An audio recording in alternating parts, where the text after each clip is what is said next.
Schöne Grüße von City Breaks. Hello, greetings from City Breaks. This is episode 11 of City Breaks Munich on the musical and literary connections in the city. Most people know of the Wagner connection. You may not know that Munich is also Germany's biggest publishing centre, and so in this episode I'm going to have a look at some of the big figures from music and literature, people like Wagner and Mahler, or the authors Thomas Mann and Heinrich Heine, who had Munich connections, a little bit about their story here, and ideas on where you can find traces of them in the city today. Many people are aware that Munich has a Wagner connection. The composer lived in the city. He premiered some of his best-known operas here. But first of all, it's with his friendship with the king, Ludwig II, which scandalised Munich society in the 1860s, that I would like to begin the episode. If you remember some of the details about Ludwig's fantasy life when he was a child, it won't surprise you to hear that he became absolutely obsessed with Wagner's operas. The legends of Tannhäuser and of Lohengrin, the Swan Knight, turned into operas by Wagner, were really Ludwig's childhood fantasies brought to life, with music and pictures and costumes. And the emphasis on German culture very much appealed to Ludwig too. One of Wagner's biographers, Ernest Newman, wrote the following, quote, "Even as a boy, Ludwig had a romantic vision of himself as king, leading the German people along ideal paths, and Wagner's writings simply happened to strike into that vision at the crucial time, and with tremendous impact." For his 14th birthday, Ludwig was given a rather strange, esoteric collection of presents which had a bit of a Wagner theme. So these included a painting of the Lohengrin mural on the dining room of his house, and what the author Greg King in his book The Mad King describes as, quote, "another pair of swan cufflinks." Of course, Ludwig soon began agitating to actually be taken to the opera so he could see these wonderful works for himself, but Mum and Dad said no. It's rather strange for us these days to know that actually Wagner wasn't all that popular early on. So in 1841, for example, he sent one of his operas, The Fliegende Holländer, the Flying Dutchman, to the director of the Munich Opera, only to have it returned with a comment that it was, quote, "unsuitable for the German theatre and the tastes of the German people." But he persisted, and his operas were popular in other German cities, and in the end, in 1855, they capitulated and Tannhäuser was performed. It wasn't until 1861 that Ludwig was finally allowed to go. He went to see a performance of Lohengrin, the Swan Knight. And I think we can agree that he was truly smitten right from the beginning.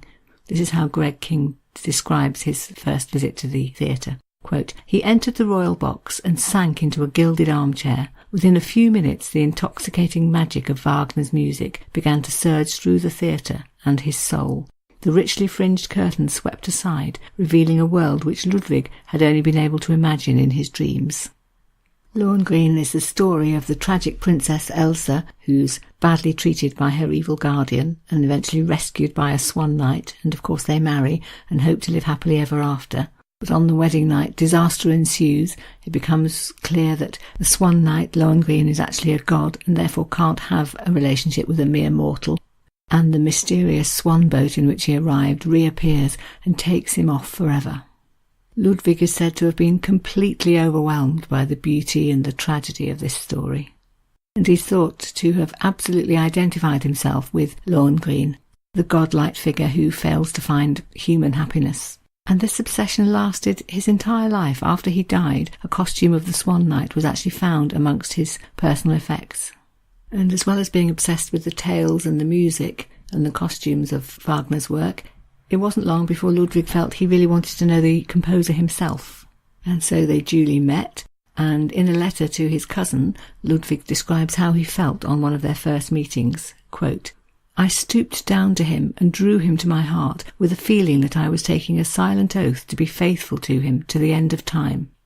Wagner was very taken with Ludwig, although he too was struck by the otherworldliness of the king, writing, for example, quote, "He is, sad to say, so beautiful, so gifted, so full of deep feeling and so wonderful that I fear his life must vanish like a fleeting, godlike dream in this crude world of ours." In the very same letter he goes on to explain that Ludwig wants Wagner to be at his side forever. He wants to help him with his work, help him produce his operas. Prospect about which Wagner wrote, quote, "He wants me to be always at his side, to work, to relax, to produce my operas. He will give me everything I need to this end." "Oh, may he but live! It is an unbelievable miracle." Ludwig seemed equally happy with the prospect of getting very close to this wonderful man who produced all these things that he was madly in love with, writing, for example, quote, "You have been the sole source of my happiness ever since I was a mere boy, my friend who spoke to my heart as no other did, my best teacher and educator. I will repay to you all that it is within my power. How I have waited for this moment." And repay him he certainly did. It's thought that Ludwig gave Wagner a total of 985,000 gulden, a figure that was actually 3 times his own annual income. This was in various forms. He paid rents, he gave him gifts and stipends, he financed his operas, he loaned him money, he rescued the Bayreuth Festspielhaus, so the Bayreuth concert hall, from financial disaster, that being where many of Wagner's operas were performed. And Wagner seemed to accept all this, almost as if it was his right. He said at one point, for example, quote, "I cannot live like a dog when I am working, nor can I sleep on straw and swill cheap liquor.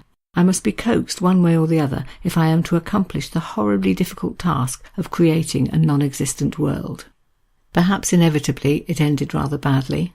There was a particularly violent quarrel after an evening when Wagner had referred to the king as "mein Junge," my boy, stressing that how much older and wiser he was and not showing deference to the king in a way that Ludwig felt he really deserved. One day, shock horror, Wagner went to see the king and was turned away, and he describes it like this, quote, "A most terrible thing happened to me. I was turned away from the door of my august friend, having appeared there at his kind invitation, and was led back down to the courtyard. It was not my king's indisposition, but his great displeasure with me, which was adduced as the reason for this rebuff." Wagner began issuing threats about making the quarrel public, which Ludwig was horrified about, and he started writing him letters saying to Wagner things like, quote, "My love for you will remain loyal unto death. This I know you will never doubt." After this, Wagner would write back and say things like, "Well, shall I go or shall I remain? Your will is mine." Which of course made Ludwig write back hurriedly and say, no, please stay. And Wagner's reply to that was in 3 words, quote, "I live again." But the very intense phase of their friendship did come to an end, partly because of quarrels like these, and partly because Wagner disgraced himself by having an affair with the wife of the conductor at the opera house, and was pretty much forced to withdraw from Munich and go and live somewhere else. He took himself off to Switzerland first, and Ludwig did visit him there a few times, but things were never really quite the same again. Some of the other very famous works that Wagner wrote and had performed in Munich would include the opera Tannhäuser, which is another story based on a medieval German legend, also with a medieval princess in a castle being rescued by a knight, so all of this very much up Ludwig's street. In 1868, his opera Die Meistersinger von Nürnberg was premiered at the Court Theatre in Munich. It was actually going to be performed first in Nuremberg, which you'd think would be fitting, but Ludwig insisted that it should be performed first in Munich. Again, another knight wooing the hand of the Lady Eva in a song contest. But given what we know about what came in the next century in Munich, there's also a rather unsettling element to the idea behind the musical. Here's Greg King, author of The Mad King, on this topic. Quote, "It encompassed the idea of the Volk, or the German national identity, containing physical, spiritual and artistic aspirations. According to Meistersinger, in German art, the Teutonic peoples could be unified and, with their culture, triumph over other races. These sentiments and the final words of the character actor Hans Sachs in praise of German art and a chorus trumpeting holy German ideals made Meistersinger not only a call to national unity, but also a denunciation of foreign influence and culture." That makes us clearly understand how it is that Hitler came to so admire Wagner, because he thought Wagner's music really embodied all things German. The opera premiered on the 21st of June 1868 at the Hoftheater. Complete sellout. People, some of Wagner's friends, came from all across Europe to fill up the seats, and of course Ludwig II sat in the royal box. It turned into an evening which became quite scandalous. The reason for that was that when Wagner bowed to the royal box, Ludwig motioned to him to come up and sit in it and take a seat beside him, something that was completely unheard of. Even members of his own family weren't allowed to sit in the box with him, but Wagner apparently was. And things got worse at the end of the second act when the crowds were cheering so much that Ludwig encouraged Wagner to stand up and bow to them. And the sight of a commoner taking ovations from the royal box was truly shocking to Munich's public. Wagner certainly wasn't popular with everyone in Munich. People used to call him Lolus as a nickname, that being a reference to Lola Montez. She, through her affair with Ludwig I, had made the most of her royal connections, and the nickname implied that Wagner was doing the very same thing with the next generation of royalty. And in fact, it wasn't many months after this premiere that he left the city and pretty much didn't come back. For a decade or two after about 1890, Munich became a real centre for art and music and literature. It was the period known as the Golden Age. In 1890 there were 4 theatres in the city, including the Hoftheater and the Residenz.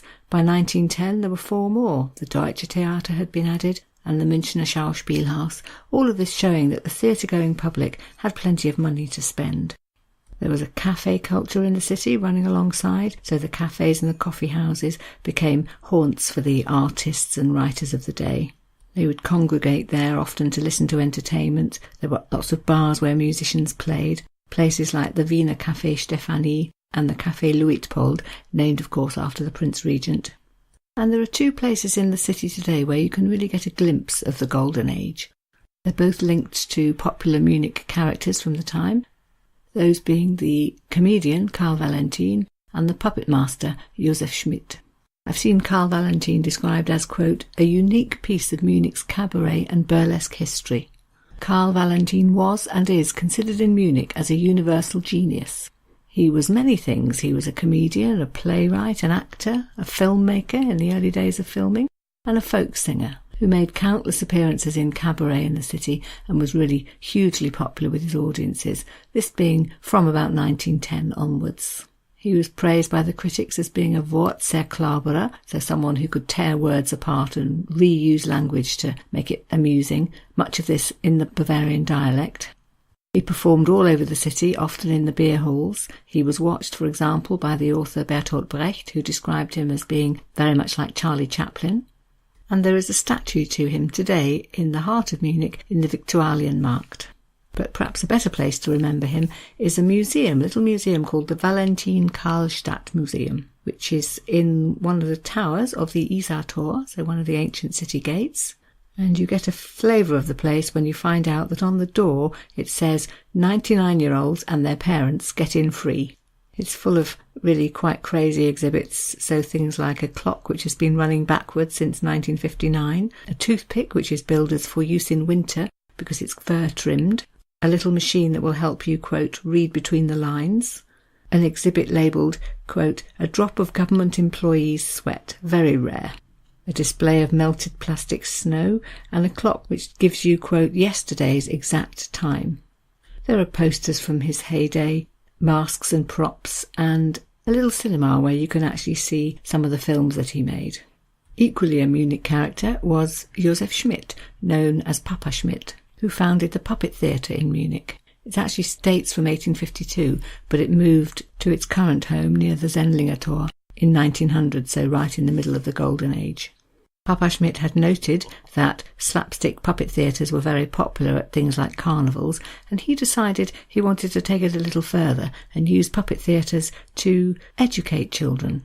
And so he went to the lengths of having a theatre built especially for this purpose. The one that the Puppet Theatre moved to in 1900 is still there. It was in fact the world's first permanent building for puppet shows, and it still works today. You can see marionettes there, you can see stick puppets, you can see glove puppets. Most of the performances are aimed at everyone from age 4 upwards. They have titles like The Kinderkrimi, which means children's detective, which is called Ein Fall für Felix der Spürnase, which would roughly translate as a case for Felix the detective dog, something like that. At Christmas there are shows like Teddy's großes Weihnachtsabenteuer, Teddy's Great Christmas Adventure, and a sad-sounding one called Der verschwundene Wunschzettel, The Lost Letter to Father Christmas. But they do performances aimed at adults as well. Some of the operas, for example, you could see Die Zauberflöte, the magic flute, all done by puppets, which might be a charming way to get into some German culture. Going back to classical musicians, there are 2 other very famous ones associated with the city. Gustav Mahler and Richard Strauss, for both of whom you can find little traces if you know where to look. Today's Munich Philharmonic Orchestra is a direct descendant of the orchestra which premiered some of Mahler's works in Munich, the most famous one being a concert which took place in 1910 in the Musikfesthalle and was a premiere of Mahler's Symphony No. 8 in E-flat major. Made a huge impact at the time. It's one of the largest scale choral works that's ever been written. It's believed to have been performed by something like 860 singers with a 170-piece orchestra. The promoter hired the Neue Musikfesthalle, a building which is now part of the Deutsches Museum, which had a capacity of 3,200 seats, and so in order to try and sell all these tickets, he began to call the new symphony the Symphony of 1,000, implying that 1,000 people would be taking part, which actually, given the numbers I just quoted you, isn't far from the truth. Mahler was said to have disapproved of this name. I think he thought it was a bit too populist, but in fact it has stuck, and the symphony is still today known as the Symphony of 1,000. On the night, it was conducted by Mahler himself, and there were famous people in the audience, such as the composer Richard Strauss and the French composer Saint-Saëns, famous writers like Thomas Mann. And it was an absolute huge success. The final chords died away, there was a little pause, and then there was massive applause, which lasted for 20 minutes. On that evening, Mahler received a letter of congratulation from Thomas Mann, who told him that he thought Mahler was, quote, the man who expresses the art of our time in its profoundest and most sacred form. That work and some of Mahler's other works have been a core part of the Munich Philharmonic's core repertoire ever since, with the exception, of course, of the Nazi period, the 1930s, up until 1945, because Mahler, of course, was Jewish. In fact, that's why he ended up in Munich. He'd actually fled from Vienna, where anti-Semitism had already taken root, believing, how ironic is that he would be safer in Munich. And today, if you look at the concert programme for any of Munich's big orchestras, I'm pretty sure you'll find some Mahler on there somewhere in the season. The composer Richard Strauss was actually born in Munich in 1864, where his father, Franz Strauss, was a horn player at the court opera. He too was one of the best-known personalities of the Golden Age and on into the 20th century. He was best known for reviving opera and for musical works, and his most celebrated work could probably be said to be the opera Salome. If you go along to Neuhauser Strasse, which is just near the Michaelskirche, you'll find a Richard Strauss fountain placed there to commemorate him, and which is in fact a tribute to the opera Salome. It's a large, 6 metre high in fact, bronze column, with sections of the story carved out in relief around the base. And the designer was hoping that the water that falls from it would look like a wet veil and therefore portray the final dance in the opera, which became one of Strauss's very best-known pieces, a dance called the Dance of the Seven Veils. Munich's on the itinerary for music lovers from all over the world, and that will be one of the things they make a point of going to see. So, thinking about music in the Munich of today, what can you find and where? Perhaps we should start not with the opera, but with something else. The folk music, which is known all over Bavaria, and particularly a Bavarian tradition called the Blaskapelle, which really, blasen is the verb to blow, so it really translates as wind band, although I've seen in guidebooks they often call them Umpa-bands. Many Bavarian towns and even villages have their own brass band, their own Blaskapelle, and there are plenty of places in Munich where you might see them too, places like the Viktualienmarkt or the beer gardens, and of course absolutely definitely at the Oktoberfest. There's a bit of a specialism in drinking songs, things with titles like Ein Prosit der Gemütlichkeit, so cheers to having a good time, cheers to conviviality. Or another famous one that dates from 1935 and is called Steht ein Hofbräuhaus, so there is a Hofbräuhaus, a rather scary reference to the well-known beer hall in which Hitler made his speeches. And that one has a very rousing chorus which goes something like Eins, zwei, Gesuffer, which means something like 1, 2, slug it down. I noticed in the Lonely Planet guide a nice little description of Bavarian folk music which refers to it as follows, quote, a dance involving plenty of hopping and stomping. Men sometimes slap themselves on their knees on what is called plattern. Typical instruments are the accordion and the zither, and some songs end in a yodel.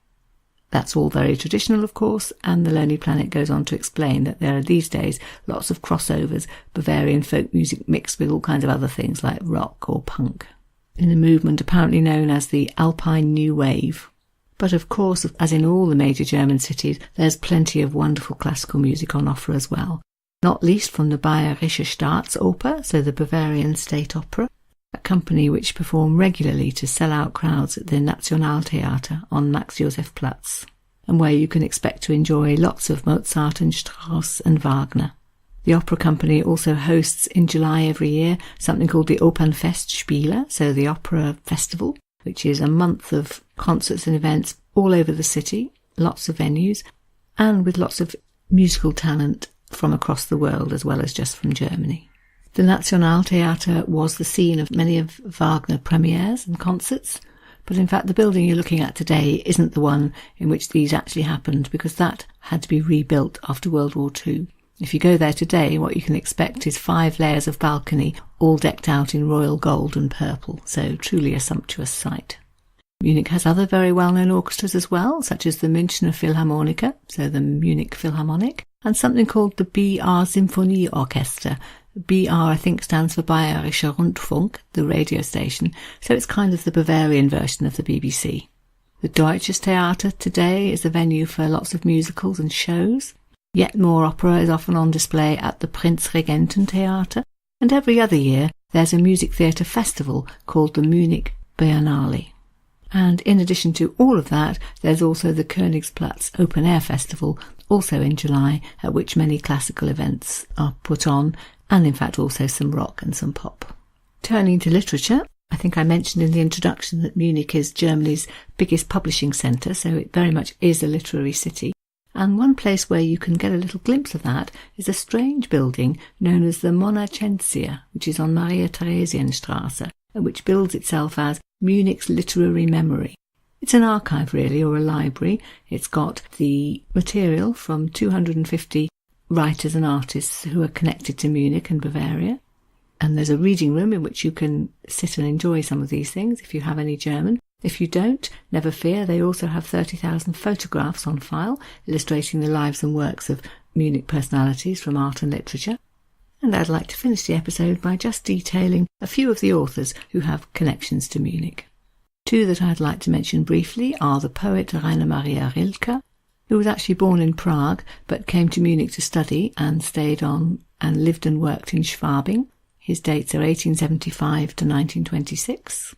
And perhaps better known in England, the author Erich Kästner, who was born in 1899, died in 1974, and is buried in the Bogenhauser Cemetery in Munich. He's known to us mainly as the author of that wonderful children's book, or series rather, Emil und die Detektive, Emil and the Detectives. But that wasn't his entire writing life. He was a satirist, a poet, a novelist. He wasn't born in Munich either, but he was living in Berlin at the time of the book burning in the 1930s, and that prompted him to leave. Not because he was Jewish, but actually because he was in one of the other categories of which the Nazis very much disapproved, and that was a pacifist. The Jewish author Heinrich Heine lived in Munich.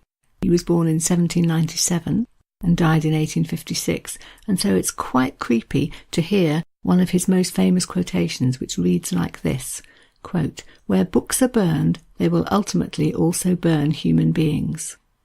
Heine was the Romantic poet, he was an essayist, and the most common place to find his work today, in fact, is in the songs by Schumann and Schubert, because they set to music many of his poems. So if you've ever read a Schubert songbook or been to a concert where somebody's singing from one, you very possibly have heard some Heinrich Heine without knowing it. He too spent a period living in Munich, and for that reason, and I think probably more particularly also because of the quote, which turned out, although he said it 100 years before books were actually burnt in Germany by the Nazis, turned out to be so prophetic. For both those reasons, there's a statue to Heinrich Heine in Munich in a little place known as the Dichtergarten, Poet's Garden, which is between the Hofgarten and the Englischer Garten, quite near to Odeonsplatz. So if you're wandering through there, do stop and have a look and remember his quote, "Dort, wo man Bücher verbrennt, there where they burn books, verbrennt man auch am Ende Menschen. They will ultimately also burn people." Written apparently in 1823. exactly 110 years before the famous Nazi book burning episode, followed of course by the murder by burning of so many people. Heine himself was Jewish, and his books were on the list of those burnt by the Nazis, even though they were 100 years old or more. And lastly then, probably the most famous author with any connection to Munich, Thomas Mann. He wasn't a Münchener by birth. He originated from North Germany. He was born in Lübeck, but he wrote all his major works while living in Munich. He'd studied at the university, and I think he probably came south to do that and never left, or rather didn't leave for decades. In 1901, one of his most famous novels, Buddenbrooks, which is a family saga set in North Germany, was published. It sold over 1 million copies and was also on the list of books burnt by the Nazis 30 years later. He was a prolific author, so I'll just mention one or two more of his books. In 1911, he wrote Tod in Venedig, Death in Venice, which you may know in film form, even if you haven't read it, and in which the starting point for the journey of the elderly man who takes off to Venice, where he meets his death, is Munich. And then in 1924, he published his other most well-known novel, Der Zauberberg, The Magic Mountain. And that was followed a few years later, in 1929, by his receiving the Nobel Prize for Literature. Thomas Mann was also Jewish, and so also, in the end, had to leave the city where he'd written all his best work. In the 1920s, he was a staunch supporter of the Weimar Republic, but by 1933, when Hitler came to power, it had become very clear that he was no longer welcome. He left and never returned. There's a house known as the Thomas Mann Villa in Poschinger Straße. It's not actually open to the public, but if you're passing that way, you might like to have a look. It's the house that he built with the money he made from Buddenbrooks and Death in Venice, and the house which in 1933 he abandoned when he fled the city. It was taken over by the SS and used, would you believe, as a maternity home. There's one quirky thing associated with this house which in fact you can see when you're in Munich, although it's not actually here, and it is, wait for it, a large stuffed brown bear. It's a Siberian brown bear, no less, which was given to the Mann family as a wedding present from a Russian friend, and which became a sort of pet and mascot, and went with them most of the places they went until they fled Munich in 1933. You can see it today in a building called the Literaturhaus, the House of Literature, which is on Salvatorplatz in Munich. If you take the lift up to the 3rd floor and step out, there it is greeting you with its bared fangs. The bear had lived in Thomas Mann's villa at Poschinger Straße at a time when it was already well known, because in fact it had featured in his novel Buddenbrooks. But sadly it got left behind when the Manns fled in 1933. It was passed around to various people and eventually donated to the Literaturhaus, where it's now on permanent loan. And as a second aside, just up the road from Thomas Mann's house is another building, and a street in fact named after his older brother Heinrich, so Heinrich Strasse. He too had lived in Munich and left in 1933 for all the same reasons. He'd gone into print criticising the authorities, which was dangerous enough without being a Jew, but since he was forced to flee. He's not really very well known in English-speaking literature these days, except for one novel, something called Professor Unrat, so Professor Nonsense, something like that, which you may not have heard of, but which was adapted into a very famous film that you probably have heard of, known as Der Blaue Engel, The Blue Angel, starring, of course, Marlene Dietrich, somebody else who fled Germany in the 1930s, of course. So there we have it. I hope I've given you a flavour of some of the grand musical and literary history of Munich and a few ideas about where to go and remember some of that, should that be your wish. If you don't speak German, it can be quite difficult to get into that side of German culture, but hopefully I've given you a few pointers. So, next up will be an episode which I'm going to call Sport in Munich, when we'll have a look at some of the events in the city's history that are connected to sports, particularly football and athletics, and an idea of one or two places in Munich where you can look at that history. So, for example, the Allianz Stadium, with its links to two of Munich's most well-known football teams, both of which have a long history, and the Olympia Park, linked, of course, to the 1972 Olympics. So, all of that to come, but for the moment, it just remains for me to sign out, to thank you very much for listening. Vielen Dank. And to hope that you will indeed be able to join me for next week's episode on Sport in München. Goodbye then. Auf Wiederhören.